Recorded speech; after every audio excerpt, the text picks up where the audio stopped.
So those of you that know it, if you can sing with us, yeah? Okay, here we go. E Hawaii. E Hawaii e kuone hanau e kuhome Kuahiwi ne oni no ʻāina ponolani o. When they constructed the H3 freeway up over here, the federal highway that connects the military bases on this island, it was proposed in the 1960s, was completed in the 1990s. They did several studies, from environmental studies to social economic studies on social impacts and economic impacts to the community of the proposed areas of the H3, so this freeway. And in this report, they were talking about what would happen to communities that were in the area of where land was going to be taken away. Access would be no longer. Cultural relationships to these areas would now be impacted. I mean, there's multi-layers of things that were going to happen because of the construction of this freeway. And that was what I would say was the cost of the freeway on a social impact level of an area that at one time was central to this community and the people of this area. Let me give you a couple examples of what they predicted. The divorce rate would go up. Juvenile delinquency would go up. Drug use and alcohol use would go up. Cultural detachment, all these negative impacts to family, to destruction within the home, to impacts on an individual level, to drugs and alcohol, homelessness. All of these things were predicted from detachment. I'm just somebody who kind of finding my way in life, and then got introduced to farming through some friends, and started to heal myself to find my way through being introduced to the land from others and having that opportunity. At that time when we volunteered and said, yes, we'll open our farm and just mentor these young men, had to sit into an IEP meeting. Never heard of these before in my life. Sit down at a table, there's a whole group of people there, start to learn there's a process that's going on. And this was the first time I heard the words ADHD, ADD, alcohol fetal syndrome, and different things that were related to drugs and alcohol. Ended up working with these young men, and one of the young men is still involved in our life now, and he's in his 40s, and I get to see him have children.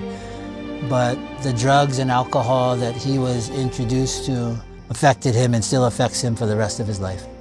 It was not his choice.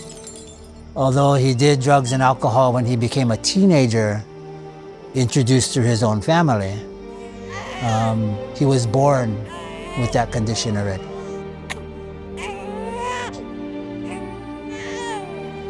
Our youth and our families are in great need right now. Greater, this time that we're in now is like no other. Working with the kids and being fortunate to work with teachers and different doctors and therapists and counselors. And one of the most important things that I saw was immersement with family, connection to land, being able to bring the families here and seeing the healing start with the child.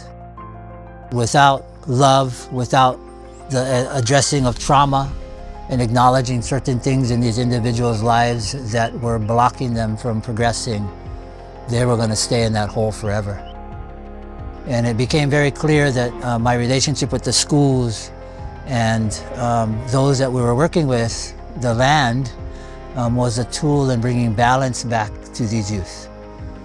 Never considered myself a teacher, never considered myself a counselor or anything, just a willing person to serve those that need help. And that was one of the instructions that I was given by my elders for being on this land, is to always serve those that are in need. I feel like a horse behind the gate ready to run.